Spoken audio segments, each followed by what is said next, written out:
moved on by Officer Barbara. Sorry, Barbara.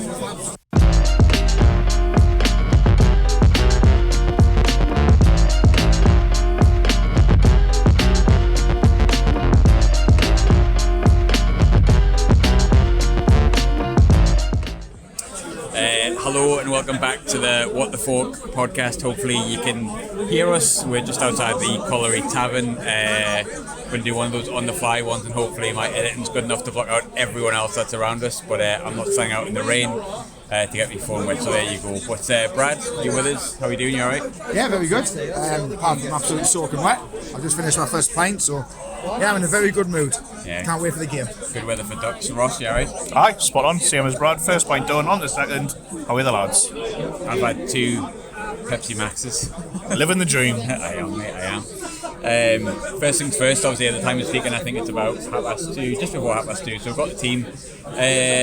Ross, will come to you first. Not really what I expected in some ways. Like I expected maybe Dennis Certain to come in, maybe Pritchard to come in, but I think it's probably the benefit of Sunderland at the minute that you can't really complain with any team that we put out, to be honest, at the minute. No, exactly. Everyone's performing well, and I think unless he did look a bit tired, so maybe you might see him come off earlier today, and Certain's done well whenever he came on, but he's also just come back from an injury and a concussion, so maybe they want to ease him in gently. That's one change I was expecting, but yeah, confident. We've got options off the bench now as well, so whoever plays, I'm confident that we can get a result, especially at home, where we've picked up lately. Can I be honest, I completely forgot that Lee Hadge was a thing until I seen him on the team sheet, and I was like, oh yeah, that golden boy guy that we got from Lille. But it was brilliant last week when he came on for like 10 minutes. He got really sharp. Nice couple of touches. He looked dangerous, didn't he? I'm looking forward to him. Brad, same sort of thing. Surprised in some ways. I would have probably played Cirkin, but as I said during the week, I think on the SMB, the reason that I do podcasts and not manage football teams, because I don't know what just happened there. Arsenal have just scored. Fantastic. We're going to have to leave that in. Brad. Yes. So, for me, I'm a bit different. I expected the changes that have happened. I think we've just reverted back to the team that's done as well. Mowbray said these players weren't dropped through the week. They were rested. They've had the rest. They're back in. But the players who came in for them have performed well. Now it's a fight for these shirts. Everyone has to be on top of the game, otherwise we've seen there's players waiting to come in now, and that can only be positive with the running that's coming up now. Ross, Bristol City feel like, and I mean this in the best possible way, they don't seem the kind of team that I would be worried about at home, but they're 10 unbeaten. Not all of them have been wins. I think 3 of the last 4 have, but I think it's a tougher game than people think today, isn't it? Definitely look at the form table, they're right up there. We've got a young lad called Sam Bell who's leading the line from Medea, who every time I've watched him I've been really impressed with him. I know he's mentioned on the preview podcast by one of the guys. Alex Scott, playing for the 19s England. We've got some good young players, the same as us, so I think they're going to come to win as well, which is a nice change considering anti-football Reading last week, who got beat again playing anti-football last night. I've never heard of these fucking players you're talking about until you play them. So for me, it's another game where I think, beat these. Yeah. I think the last time I done a live one, I said that against Blackpool, though, didn't I? So. Aye. I've never done it before one, so that could be the golden touch to break Brad's jinx. To be fair, I feel like, I don't know, I'm not massively confident today, if I'm completely not honest with you. I know I said 1-0 in the preview, but the reason I'm not confident is just low of averages. There's no real rhyme or reason behind it. It's just like we haven't lost a stupid game 1-0 at home for ages, and I just have this weird feeling, but I've had a weird feeling before and been absolutely fine, and it ultimately means an out, but I think if we've been honest with each other, taking away that kind of like slight negative feeling that I have that's come from no scientific thought whatsoever, our players on paper, the form we're in, should be enough to win this game at home. I think away from home, different game, but at home, we're looking better at home. Oh yeah, looking better at home. You asked us a few weeks ago, what does these results mean in the context of the season, and this was one that I earmarked towards the end of that mini run we had. And I said, well, ask us again after the Bristol game. Now, if we come after this one and we've won, that's the first time we've put three wins off the bounce coming into the business end of the season. That will be absolutely huge for our season now. 3 wins on the spin. Oh, I'm daring to dream now. Three wins on the spin would be the first time we've done it in the championship since I think 2014. I can't remember who it was against, like, because we definitely didn't win 3 games in the championship last time we were in. No, so maybe Danny Collins was playing that the last time. Actually, 2014 would have been the Premier League. I thought it was shite, I didn't know. Maybe about 2000. It was the right Keane season, wasn't it? Yeah, you're right. I mean, in the championship, so we just have to be careful, I think. Oh, mate, Danny Collins would have been playing then. He would have been. That's another record they're going for, Danny. And to be fair, I think like coming into the game today, everyone's buzzing, just like and excited to see the team play, which is a lovely change because last season the mood was different. Were winning the rugby's in the same position for a lot of the time, especially on Alex Neil. But there was so much pressure onto it, like we needed to get out. This one, it feels like the opportunity's there to take it, but there's no pressure on the lads. And I think Mowbray's dealt with it really well. He's took the pressure off the lads. He hasn't got carried away. And I think the fan base is very realistic as well. Like, imagine if last season if it was 0-0 with 3 minutes to go. The stadium would have been on edge. It would have been horrific. Would have been thinking, "Oh, here we go again." Yeah, everyone was just so supportive, and it felt like, "Oh, keep going." And it's a bit of a compliment that teams are coming here for a point. You know what I mean? Yeah. We finished 5th in League One last season, so the progress is mint, and I'm just excited to watch Sunderland again, which is just mint. I don't like to make outlandish statements, but I think our form, coupled with how well we've done this season, coupled with the pace we've got, coupled with the fact that, and I'm going to stand by this, we're the biggest side in the championship. Yeah. In terms of everything, fan base potential. Yeah, fan base is, but financially we're very what money we sent. So. Yeah, actually, I did think about that. Actually, I did think We've about got jobs with asking us to move here. I know, I've seen that. Not a good time. One thing I would say is that when it comes to quick question before we shoot off because we're getting moved anyway, but I think one big question for me, a lot of people said it's too soon to go up. Really short, Brad. Too soon to go up at the right time. Right time for me. I've always said you go up when you deserve it, and if we go up, we get a lot of money. Just give us a second. You go up when you deserve it, and you get the money.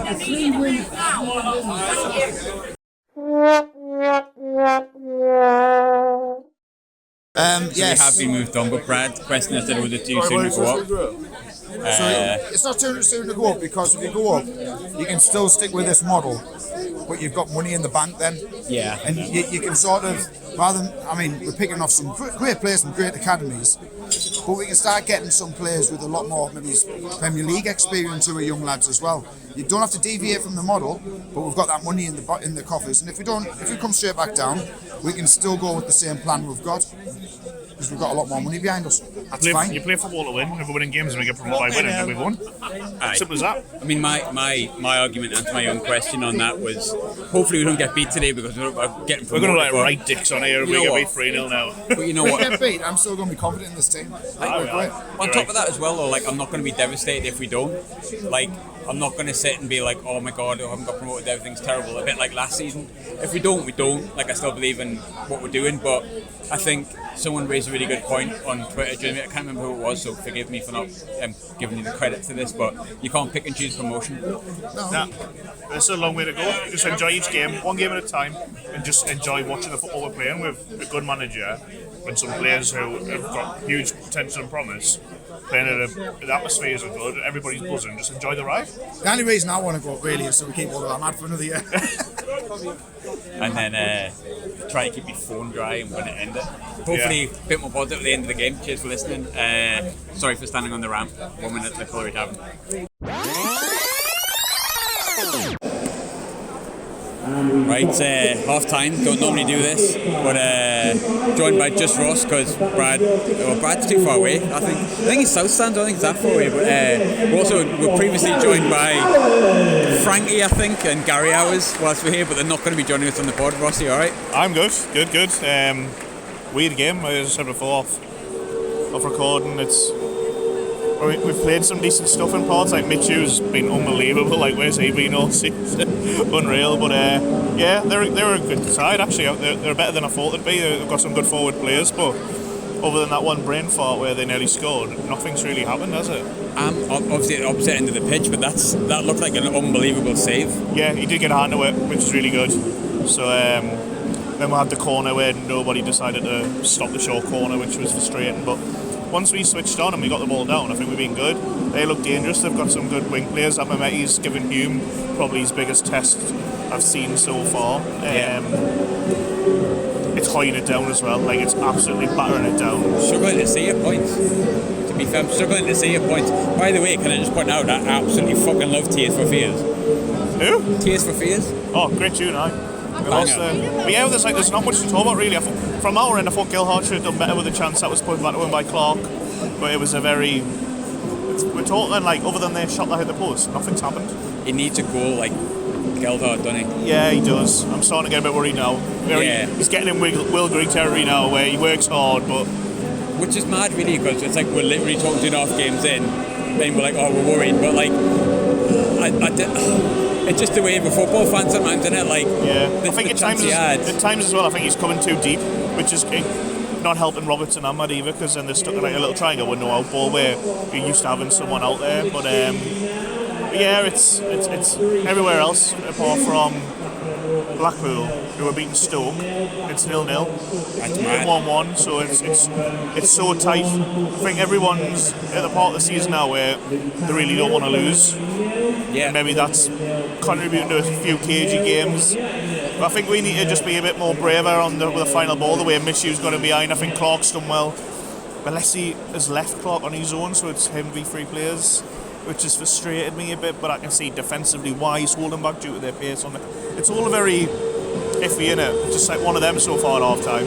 Yeah, I feel Roberts has been brilliant. I've counted 3 nutmegs so far from Roberts. The chance with Roberts when he did not make the left back, I think it was the left back, I think it was it might have been Callas actually, and he sort of got into the box and then given it to Joffrey. It was a bit behind him. But yeah, that one was behind him. It's a Clark one that came to him. That was more the chance he should have done better with. I would have shot if I was Roberts. I would have went for the goal. I kind of seen the net ready to ripple a bit like he did last week. I don't really know why he passed it. It felt like I don't know, maybe because he did it last week and he scored, he thought, oh, well, this week I'll pass it. But for me, I would have went for the shot there. Like, yeah, I feel like at times we're trying too much, and then sometimes we're just the final ball's missing. It's just a cagey type game where I think a bit of genius or a massive error is going to open it up. Like the play they did, the bit of play they had before they hit the post and the save by Patterson was brilliant. And I'd argue, other than that and the Roberts run, that's the only bit of real quality that's been on the pitch, apart from Mitchell's balls in behind, which unfortunately have came in often. But seeing Mitchell's vision now, which to me, if I was Gilhart, Roberts, no man, I'd be playing on the last man a lot, because he's going to find you if you get on the last man. But yeah, they're better than I thought they'd be. Yeah. I think that's fair to say. They're in a good form for a reason, and you can see why They look like a team with confidence, I would say. Not necessarily a team with bags of quality, but a team with confidence, which can sometimes make up for any kind of, especially in this division, like lack of quality. But for me, and maybe I'm going to be wrong, but I think when we have Gilhart on the pitch, if there's one thing I think that would help him in games like this, especially, I think it's crying out for a pitch out. Yeah, someone who can go closer and link up. Yeah. But then who do you take off? So I don't think any of the midfielders have particularly played bad, but it's, I say, we've mentioned this before, it's good options to have. We've got so many people who could get involved, but so far it's one of them where if you think if it isn't for Patterson, we're coming 1-0 down, you're very disappointed in being 1-0 down, because yeah, I think so. Other than that, they haven't really, that little 5-minute spell where I say we shit the bed a bit and they got their tails up. But I do feel like if you have Ross Stewart on the pitch, we're one out ourselves, to be fair, but it's buts and maybes. Yeah, that's it. It's all very buts and maybes, and I think, like you say, we played good stuff in the middle of the park. But getting to that final third, we're just a bit lacking in ideas on that final pass. So some of those switches, man, the 40-yard pings from, like, I think the first one was Dan Neil, one was from Jack Clark, one was from Roberts. It might be Mishu, not Dan Neil, but some of the, like, 40-yard pings to switch and play, like, bloody hell. Yeah, that's it. Great ball. I think when we get the ball, we need to be a bit more quicker and a bit more, braver, a bit more brave in making that final pass, take the risk. Sometimes we're looking back every time rather than on the edge of the box instead of just taking the run inside. And when Roberts did get past, we say we created a great opportunity. So, it's a weird. I don't know. It's just I feel comfortable with us, but I also know that like one goal can change. The first goal's huge in this game. We get it. I think the tails will be up, but I think if they get it, we might panic a bit. Yeah, I think so as well. I think first goal's massive. I think you're talking about before about breaking the lines a bit. That's where it's a bit more of a pitch-out game for me.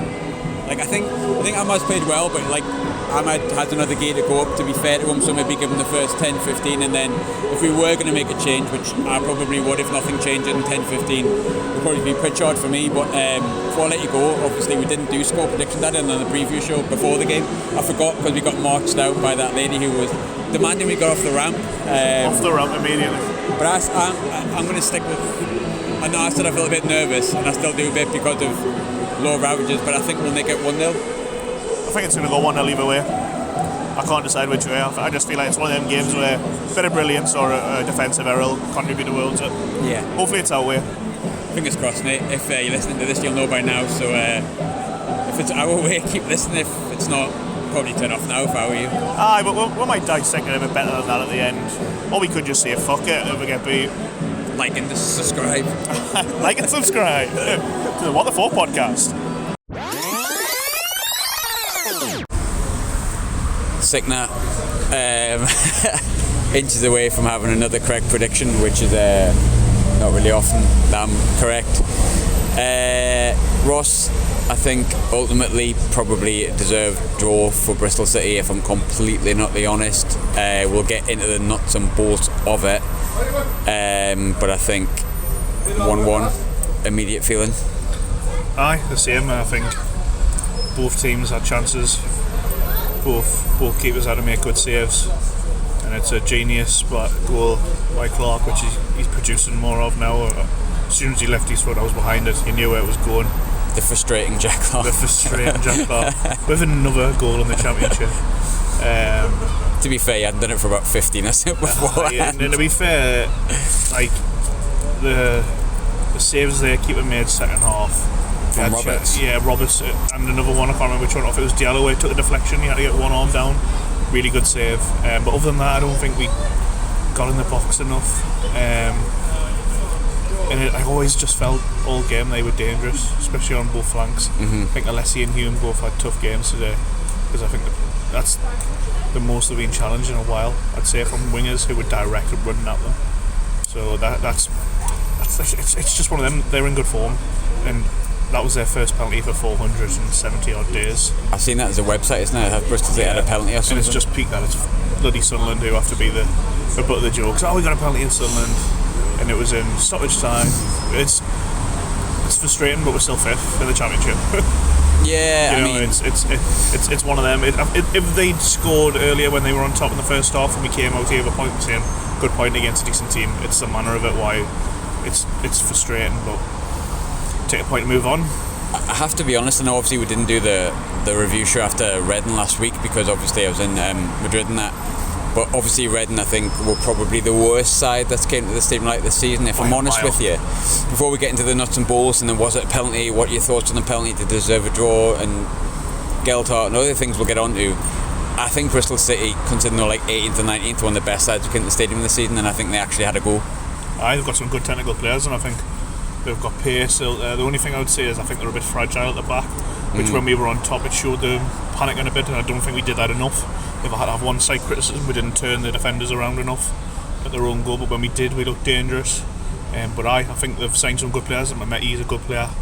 They've got the Harry Cornigan from Luton, who's been playing consistently at this level for a while, and they've used the Semenyo money to get 3 or 4 players in. I think it was going ahead, but eventually when we sell a player, that's what we've got to do. We've got to replace one player with 3 or 4 good quality players. I was surprised at how poor that Alex Scott was. I was quite looking forward to seeing, but you touched on I think it's Mehmeti, I always thought he was decent at Wickham, but the step up, like we thought it was quite big. Obviously either we're really really good or the step up's not as big as we thought it was. I think it's probably more the former than the latter, if I'm honest, but I do think he looks really good. Like I said, is Alex Scott that number 11? Because I've never really seen him before apart from on TV. So, and then someone was like, hang on, I'll check my phone, and it was not. It's a lad from Wickham who likes to punch Luke 9 now and again. But I thought he was really good, and I think it's very rare we like to come on and talk about other teams, but I'm sure people won't mind us saying, and I think people might agree. I thought they were really good today. I thought they actually deserved the point in that. I think ultimately, look, it's a pain in the absolute fucking arse that they scored in the 91st, 92nd minute through a penalty that we'll get into. But my first thoughts, I haven't watched about a replay, I've only seen it still. But my first thoughts were, Stonewaller. I think ultimately, like, they were one of the better sides to come up against, and I think if it had happened in another way, if they'd scored first or they'd scored 10 minutes from time, you'd go, well, the lads still got clapped off. I think it was not for lack of effort. It wasn't, things weren't perfect today. Things were far from grim and dull and awful, and we're fifth off top in the Championship. On another day, that penalty doesn't happen. On another day, Patrick Gorbachev goes in, and I know it wasn't another day, but ultimately you can't win all of them. Aye, it's I think you've summed it up really well there. It was a good Championship game between two teams that have got obvious deficiencies, but also a lot of quality and young quality players. I think we're looking a bit leggy, certain individuals, but at the same time, it's going to happen. The young lads going in the first season of professional football and not used to playing Saturday, Tuesday. Thankfully, Tuesday's our last midweek game for a while, so that might not affect us as much, but also we go on to Tuesday against a team Rotherham who are struggling. It's another opportunity to get more points on the board. We've picked up another point at home in the Championship against a decent side, so all the teams around us, Luton didn't win, they got beat alright, Burnley. It's only really Millwall, I think, and Borough who've won around there. Norwich drew at Wigan. You know, it's only Blackburn who beat Swansea. That takes Swansea out totally now, I think. Everyone's beating everyone, and it's just one of them where I feel like if we came out there and won, we'd be buzzing. But you mentioned the manner of it. If they'd went 1-0 up, which, to be fair, if it wasn't Fanny Patterson's fingertips in the first half, they probably should. It's a fair result. Aye, it is. It's a fair result. Sometimes you've got to come out. It's just it's the fact we're so close. That's what hurts you the most. You know, you're like. It was almost frustrating as well, the fact that like Pato made an amazing penalty save and he saved I think almost every penalty he's faced, if not every penalty he's faced this season. It was almost like a resignation that when we got there I was like, he's not saving like 4 in a row or 3 in a row or whatever. But I think I don't like really picking on negatives, and I think we've kind of touched there wasn't really many, and I'm certainly not attributing like the fact that we didn't win today on this, but I think a lot of people look at Hume for the penalty. Look, I haven't watched the replay of it. I've only seen a still. On the still I can see his shirt getting tugged, which is interesting. The manner of doing sometimes these sort of podcasts is you don't get the benefit of seeing what it was like, but my initial reaction was I didn't complain at all. I went pen, and I thought Hume struggled a bit today, which is the first time in about 10 games, so I'm not going to attribute any blame to him for that today, but for me it was a pen. I think it was a tired challenge by a player who's played a lot of games for the first time in his career at this level, and that one position, in fairness, with Kuch out injured, is the only one that we haven't been able to rotate. Like certainly Alicia being rotated, Roberts just came off early, Ahmad's came off early, Clark's came off early. On them wide areas, he's the only one I think that's played every minute. And I think today, the last 20 minutes, it probably showed, which, you know, there's no shame in that. You know, it happens, especially at this level where he's playing good players, good wingers. They freshened it up with the subs, and I think that impetus probably got them the point. You know, but they were brave and they took a gamble. From my end in the north stand, other side, so it just looked like he went on and fell on top of him, and as soon as he went on, everyone just thought penalty. And to be fair, other than Hume, I don't think there was much arguing. Nah. From what I remember, obviously it's very raw. Having able to watch it backward. I want to see it backward of the still I've seen, and it seems like his shirt's getting tugged, and it looks like that he's tugging Hume's shirt. Which if he's tugging it and Hume hasn't tugged his first, then you could say, well, is that not from our side a free kick first and foremost? I'd also like to see the one that Ahmad appealed for. I would actually, because I can't tell, but that was right in front of us, but it did look like the leg came from behind, and it looked like he'd got the ball but it went through to get the ball, a bit like when Dan Neil previously had got, if not Swansea. A few weeks ago when he went through and cleared on goal and it looked like he got tucked down. Or do you mean today? Not like today. Dan Neil, he made a tackle from behind, he got the ball, but then the referee went, you went from behind. So I say it's very infinite little details that we're trying to inspect, but I think on the negative side I was saying there as I came out with Ashley, I said like X, Y, Z, their goal or their penalty came from Daniel having that kind of brain fart in midfield for a minute and forgetting that someone might actually take him on. That's actually where it came from, I think. But I'm really splitting hairs. I really am splitting hairs, and I think the reason I'm probably not sounding like I'm like doing cartwheels is just because of the manner of how it came. Like you kind of concede in the last minute and be like, oh well, that was mint. Aye, basically. But there's a lot of good things to take out of it. And before I go into individual performances and yada yada yada, and looking at Tuesday, Jack Clark, sick. What a goal that was! Like, as soon as he left his foot, unbelievable. He's so good, he's so dangerous at cutting inside. Like if you're a right back, all you're thinking, oh, don't let him inside, don't it. Oh shit, he's inside. It's all right saying don't let him inside, but how do you stop him? Because what he did really well is, I picked up on the attack before that, he dragged it on his left and pulled it across. So then I think the full back, and then his mind was like, well, he's going to do that. So he's a good, intelligent player, and I thought his defensive work was good today. And maybe he came off because he was knackered, but again, more goals and goal contributions from a player who's stepped up again, a young lad playing his first full season, week in, week out at the Championship. And it's, you know what, I'm happy because we're in the playoffs at this time. I know everyone may think, oh, we lost 2 points there. Aye, but you've got to be realistic. If you'd offered us 7 points, I think, from took it. Reading, QPR and Bristol City, I would have probably stuck it. When on Tuesday, you forget about that in an instant, and you say, well, that's decent. I think Tuesday is probably one where you look at the team positions and you think, right, anything but a win there's annoying. I fancy us against anyone, me. That's the thing, and that's the beauty of the entire season. I think Pritchard's ready to start now. I would get Pritch back in. Yeah. What was so good about Pritchard is pressing from the front. And then I'd also like to see Gelhardt play with Pritchard. I don't think 100%. I don't think they've been given enough time. And also Gelhardt was frustrating in times today, but he also, the way he got the ball, ran at them and laid Clark off for the goal was brilliant.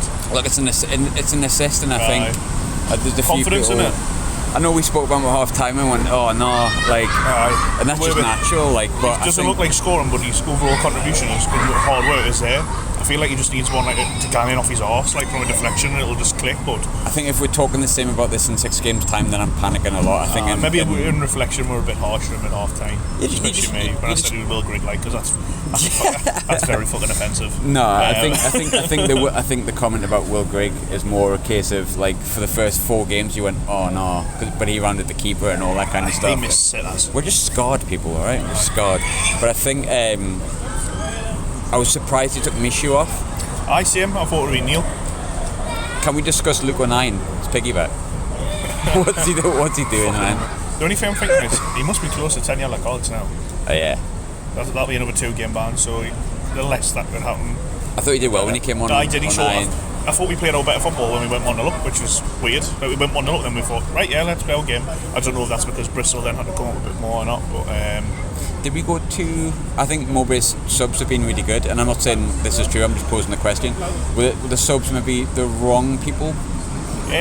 Nah. I think if anything, I thought they were the subs I was like get Cirkin on, give Alessi cover, get Pritchard on, cover it more. Did Ekwa go up front? Ekwa played like a midfield. He played like a Roman midfield role, which Ahmad was playing, but then when Roberts came off, he went off. Roberts did start to look tired, so it was one. Honestly, I just think it's just one of them where you look back and think. Kicking the balls, we're literally one tackle away from another 3 points and comfortable, and it's 2 points dropped in the way it happened. But if you'd offered us a point at half time the way they were playing, we probably would have took it. And they're the form side in the league, and again, look, you can see why, mate. Yeah, I mean, I thought they were. Again, we never. The season's been. Well, not we don't never praise other teams, but our season's been so good. It's been. We've only really had time to speak about Sunderland, and I honestly was really impressed with them today. I thought they were nippy. I thought they were one of the teams that came to the stadium, and I think the time wasted a bit at the start, but I think then the kind of you can see a team when they're playing with confidence, and they definitely have it. I never felt they were out of it, even when the 5 minutes went up. I don't know where you got 5 minutes from, by the way. I think you give it because there was that many subs. Different time, 30 seconds sub. Both teams have been 3, and they're not. See why. This always happens, by the way. Every live podcast. Every live podcast is either a train or an ambulance. But like you say, it's hard. You don't really want to talk much about it and dissect it. I know that's what we're here today, but you didn't want it because it's a game of football where you could have won it. Both teams have made saves. Frustrating to lose the goal the way we did in a penalty. In the ground, I think everyone thought it was a penalty. So if it's not a penalty, then you've still got to give the referee kind of the benefit of the doubt because everyone else thought it was. We would have shouted for it, I think. It evens itself over the season. I do believe that.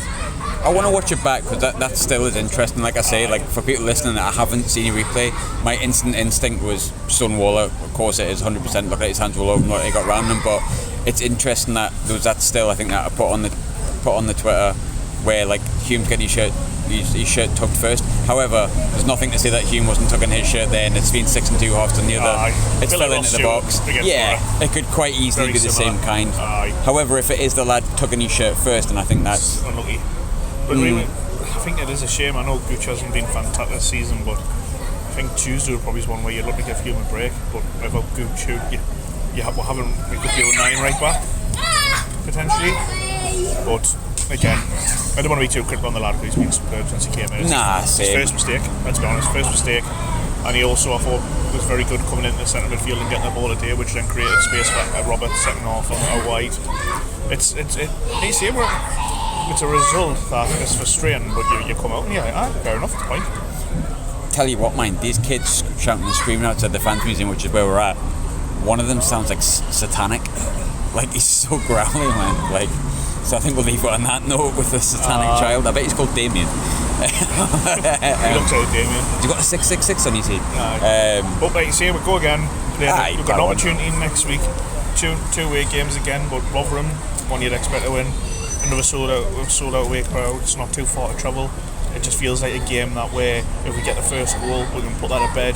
And Coventry away is always a tough game. But I just feel on our day away from home, I don't know why, I just feel more confident than at home, which is weird. I feel as a team in the tight games 9 times out of 10, and today was the 1 time out of 10 probably, but we've got the X factor to kill a game off. Like Jack Clark's goal today, you feel like that's within us. Aye, definitely. We've got players of quality all over the pitch, and that matters in games like in the Championship. Aye, you see that every game, Burnley aside, probably is like to and fro in from like goal here, goal there, and it's little bits of moments of quality that change the game. And for me, we show that little. I mean, some of the like close control and like the way like Diallo is bringing down. Just, like, man, unbelievable. We've got top quality players. I think it's just about killing games off now when we're on top. There's Premier League quality players in there. I'm not saying high level, but there's Premier League quality players in there. Definitely, and I think just go again, just ourselves down.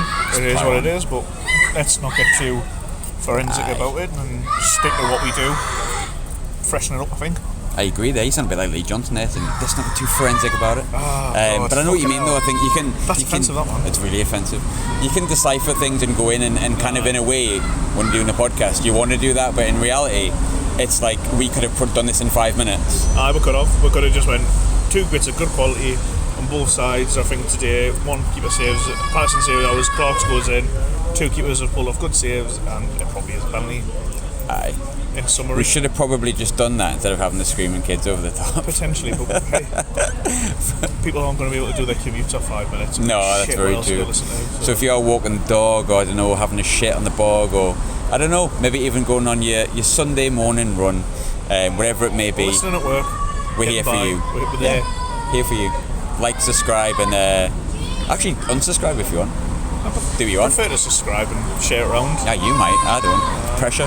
Praise us all on all the forums. Tell us how great we are, just to stroke our egos. Because that's what I'm here for. That's what we do it for, really. But don't tell them. That's what Dave does it for. Definitely. Dave's devastated. Do it for Dave. Do it for Dave.